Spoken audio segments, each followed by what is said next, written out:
welcome back to my channel of an everyday life. I'm Aspie. If you're new, I'm Aspie. I'm all about creating mental health and awareness and sharing my life story with autism and mental health. Along with that is advocating and educating you on this, as well as an autistic adult, sharing my life stories and experiences with autism and mental health, and also taking you all on a journey when I am able, for fun and games and everything else, just to show what life is like as an autistic. So if you're into any of these and more, feel free to smash the subscribe button on the bottom right hand corner and turn on the notification bell so you don't miss any future videos like what I'm about to present to you today.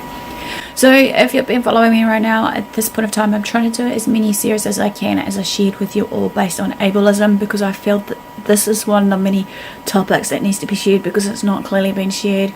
So I'm one of them, obviously raising my hand up saying yes, I'll talk about it, because obviously ableism, as I said, needs to be addressed because of obviously the stigma and stereotyping about different people with different needs, and that sometimes they feel like they're being discriminated just based on their look or appearance or what have you. But you got to remember, disabilities obviously impact people not just in the physical but in the mental state as well as a form of other things. So as a disclaimer, as always, I'm no medical doctor, I'm just your normal Joe blogs. So if you see anything out of the ordinary from the past and present videos that I've shared based on mental health and that, of the signs and symptoms that may be coming out, feel free to seek professional help for yourself or your loved one, or seek second opinion for yourself, loved one, because I don't condone self-harm. So as I said before, basically I'm talking about different elements of the subtopics based on ableism. So hopefully you're enjoying these. Let me know if you are, because as I said, I want to address as many as possible. This one I forgot to add in for part 2, which is in the series, which is series 2, based on types of ableism, based on the impact of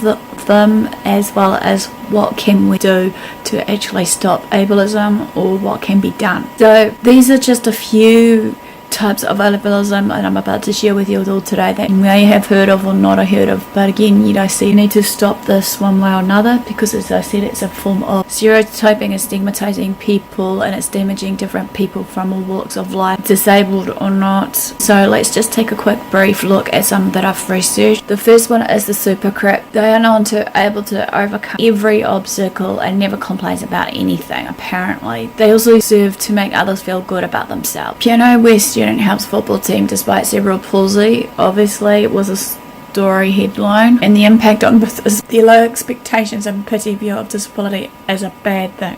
Helpless victim stereotype is number 2 of the different types of ableism. Their disability controls every aspect of their lives and dominates their thoughts. They can't participate in activities or make decisions for themselves. Any difficulties they experience are due to personal characteristics rather than an inaccessible community. They long for a cure for their disability. Let me push you up this hill. The classic examples for these are Artie on Glee, Tiny Finn and Forrest Gump. The impacts on this again includes pity, loss of autonomy, lack of inclusion. Non-sexual being is another type of ableism. Many disabled people aren't seen as sexual beings. Apparently it's a sad fact of reality. Many people see it that, or they're capable of being in a romantic relationship. You would be really pretty if you didn't have these crutches, is a form of an example you might hear. Another stereotype is that disabled people only can or want to date other people maybe that are disabled or on the same wavelength of their disability, be it whatever it may be, an autistic versus another autistic, or someone with cerebral palsy versus another cerebral palsy, etc. The media has portrayed basically sexuality and disability as non-existent, or sometimes reinforces dangerous stereotypes. A classic example for this is the Me Before You movie. The impact on this is people killing themselves after acquiring a disability, like a inclusion experience, target for abuse, and also leading to that maybe for some of these ableism types that some of them may have suicidal thoughts. They may attempt to take on doing suicidal activities based on its eternal child stereotype. Disabled people are often seen as eternal children. This can lead to the person not being able to make decisions for themselves, segregation, others not taking people's statements seriously. The other forms of ableism discussed thus far are mostly invisible and are often well intentioned by the media, society and the like. Other disabled people are often outraged outright discriminated against or are abused, as I mentioned. Children with disabilities are almost 2 times more likely to be physically or sexually abused. It's a given. Abuse is also typically more severe and more likely to occur with intellectual or mental health disability. I found this out in the US Department of Health and Human Services Smith and Howell's report in 2013. Descriptions like crazy, nuts and wacko, they get labelled as questions during the Dobby interviews like time for the white elephant in the room. Why do you walk like you do? There's another one which is internalized ableism, a practice which I think I shared briefly, but I'll bring it out again. It's a practice where disabled people internalize the ideas and prejudices of Sora that see disability as other, as something undesirable, as tragic, and as something to be shamed, shunned, if not pitied. This in turn then result in disabled people loathing in themselves, their lack of self-esteem, lack of self-worth, and everything else. It has been known for, when I researched this up in the Autism Women's Network 2013 article. This can also occur in any aspect of life and is often more damaging than the rest of these. This is a form of ableism that can creep up in unpredictable ways, even around people you are comfortable. Benevolent ableism. If you aren't familiar with the term of ableism so far, I suggest that maybe you could click on the icon above me that I did a brief information about it, as well as in the description box below. But just to clarify about it, when it isn't helping, help isn't helping with this benevolent ableism. If you aren't familiar with the term ableism, as I said, it's a word much like racism, discrimination, and what have you, that describes a societal condition that leads to the widespread, obviously, to discrimination and segregation. But in this case, focused, chosen, as I said, to those with a disability label. If ableism describes a culture that subjects people with disabilities to rejection, how do we analyse a service system that tries to help people, but in doing so ends up reinforcing ableistic values of this culture that we're living in today? This is something I would like to call it as benevolent ableism, when well-meaning people set up rather than programs or services that also segregate or see images of stigma due to using disability as the defining word or core of these services, rather than such things as individualism, quality of life, informed choices and inclusion in today's world. Historically, we have seen benevolent ableism in development of self-shared workshops, group homes, and day activities programs, and so much more, which were touted as the alternatives to institutionalization, which itself was considered a benevolent service of its time. Unfortunately, all these models, while offering an option instead of something worse, still keep people from experiencing this kind of life that they deserve. The question is here though, when help isn't helping for this benevolent ableism. This challenge of benevolentism is those who perpetrate it are well-meaning, caring folks who feel their actions are improving the lives of people with disability. But unfortunately, efforts to help do not automatically equal actual improvement of lives. And the question is, what is the problem? But as you know, also in saying this, I talked about briefly about one case of this is one of the organisations that I don't want to keep repeating, which is Autism Speaks, obviously in the autistic community, is a classic clear example, and I'll link it in the icon and in the description box above me so that you can know more about this.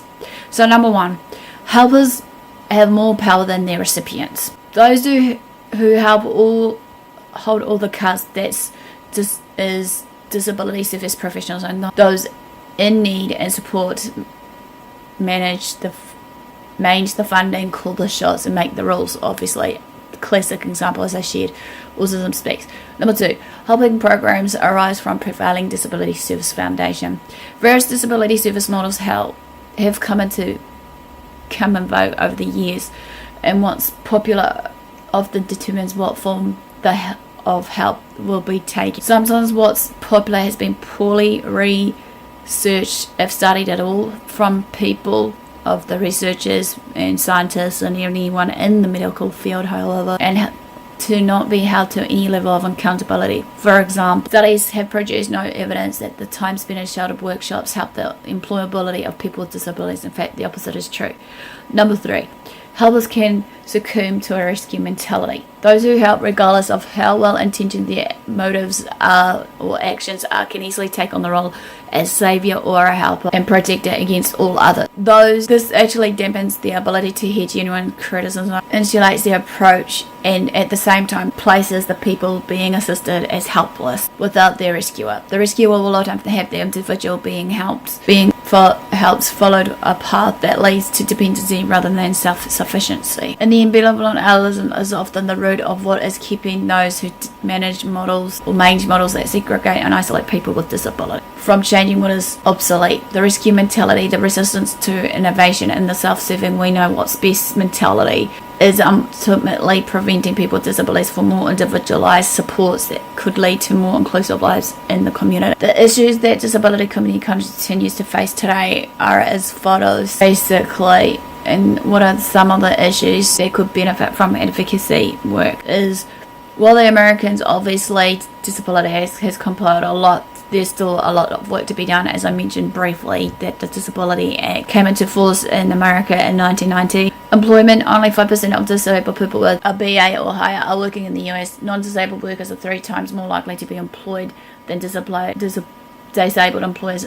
This is from a 2013 community survey. So basically, obviously, some of this is all American-based research that I've done, so I'm blue apologize. Many aren't given a chance to even know. Those studies show disabled people are more productive and more better attended records than people without a disability. Accommodations are also often cheap. 20% were free and 51% cost $1,000 of the accommodation. The average cost is $200. Transportation is still a major issue for most people with disability. Many do not have access at all, especially in rurals, and paratransit is often unreliable or inaccessible. 1/3 of disabled people report lack of transportation as a major problem. National Organization of Disability Survey. In 2003 survey has written from the Department of Transportation, over 1 million people are kept at home due to no transportation at all. People can't work or experience the community without transportation. Inclusion in the community. 1999 Supreme Court rules an Olmstead case that unnecessary institutionalization of disabled people is unconstitutional. Failure to find an integrated setting appropriate to each individual is discrimination. However, there are many people still confined to nursing homes. 1 out of 7 residents in nursing homes is under 65. A nursing home is often where people with severe spinal cord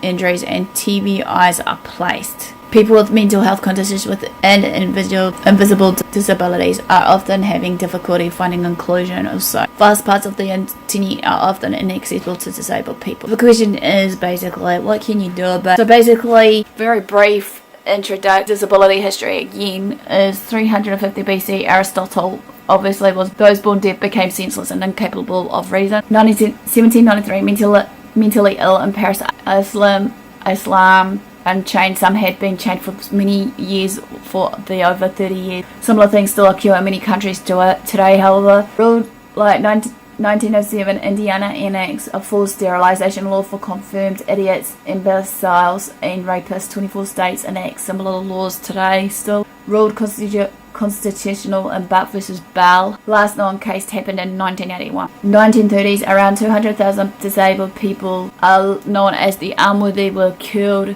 in the Nazi T4 program. 1962, Ed Roberts fights for admission to UK Berkeley. Helpless cripple goes to college was the newspaper headline for this. Originally placed in the infirmary, how help start independent living movement. Lack of knowledge and understanding. Disabled people are the world's largest minority group at about 1 billion people, which is around 15% of the world population. 56 million Americans with disabilities, 12.5% disabled people of those have the bachelor's degree or higher, 12.2% in tech, 31.5% without a disability have a bachelor's degree, 28% in Texas alone. The overwhelming majority of disabilities are, however, invisible. Approximately 43.7 million Americans, 1 in 5 or 1 in 4, will experience mental health conditions in a given year. Lack of knowledge about cause and ease of disability accommodations. Disabled people also desire a social life and are sexual being. Again, outdated policies and practices. As we know, buildings and technology that are inaccessible for people with disabilities. Not reaching out to disabled people or considering disability as a part of diversity. Subtle discrimination, not giving a person with a a chance of landing a job or being included in essential functions of every day that really aren't essential. Walking when rolling is just as effective. Not taking a holistic approach when it comes to disability, transportation, housing, social life, etc. The social model of disability. The disability is caused by the way society is organised rather than the person's diagnosis. Barriers can be negative attitudes or misconceptions of others. Again, can be architecture or technology of another barrier. Example, adding captions to an online video can be of help. You're not healthy, the doctor will tell you at a bone marrow drive. A hierarchy of disability stigma. Social attitude stigma increases for each different disability. Blind visibility, visual loss, wheelchair users, deaf, hard or hearing. Invisible disabilities tend to be more stigmatized, particularly things that are seen as someone else's fault, such as chronic illnesses, intellectual disability, mental health, addiction. However, visible disabilities may be more stigmatized in employment situations like job interviews, which the source here I've researched from is DL 2010. Okay, disability and privileges, not an exhaustive list I've written here, is things that disabled people and caregivers have to think about that people without disabilities might not. One, question themselves on, I should say, will I be allowed to make my own decisions? 2, is a venue accessible for me? 3, will people respect what I have to say? 4, people take the time to listen to how I communicate if I don't communicate verbally or not at all? 5, will my adaptive equipment survive a plane trip or be damaged by someone that is trying to help? 6, will my romantic partner care or even give me a chance if I have a disability or any person to drive me to a date? 7, will an employer give me a chance to work? 8, will I be able to find accessible housing and transportation for my accommodation need? Again, the answer to the question of what can you do to help others is as follows. Incorporate accessibility into your job and advocate. So therefore, add image descriptions to photos on your social media. 2 is obviously, as I said before, subtitles and subcaptions on your videos or what have you, if need be as well. Note the accessibility of your office. Maybe take into effect of people in wheelchairs, maybe the height of the desk, clipboards for forms for wheelchair users, notepads for deaf or hard of hearing students, room for navigation. Become knowledgeable about the laws and policies that's going to take into effect. Advocate for broader accessibility on campus and while planning programs and events. Never touch or disturb a service dog or someone else's assisted device. Never assume and wait for your offer to be accepted before offering assistance. Advocate and educate. This can be with your friends, family, with children, at work, etc., wherever you may be. Appreciate disabled people for their talents, because obviously with their talent they've got many talents to shine out and show us. So don't forever assume just because, for example, if you see someone in a wheelchair that they're crippled and not able to do anything, you'll be surprised regardless of that disability they could do something else. Focus on their strengths, not their weaknesses, in other words as well. Support retailers that supports disabled people. Volunteer with organisations related to disability, but make sure in saying this to do your research about some of the organisations that are related to disability, because as I said before, many tend to help but not to help, if that makes sense, as I said earlier in this piece. Donate to organisations that are run by disabled people. Vote for candidates who support disabled people with their policies. Well, this quickly ends a quick video of types of ableism, impacts of ableism, and what you can do to help. Smash the like if you like this. Comment below also if I've missed out anything, and maybe some tips on how people can help others that has a disability of some sort. If I've missed any, feel free to answer. Also, in saying this, basically, if I've missed out anything on the social model of disability and whatnot, please let me know, as well as in saying just anything in general that you want us to understand from your guys' point of view, so that we can start a discussion down below. Follow me on my social medias. Feel free to share these videos around to your family and friends. And all further ado, guys, thanks for support, thanks for watching. Do what love what you do. Till next time, Aspie signing out, and I'll see you again soon. Ciao for now.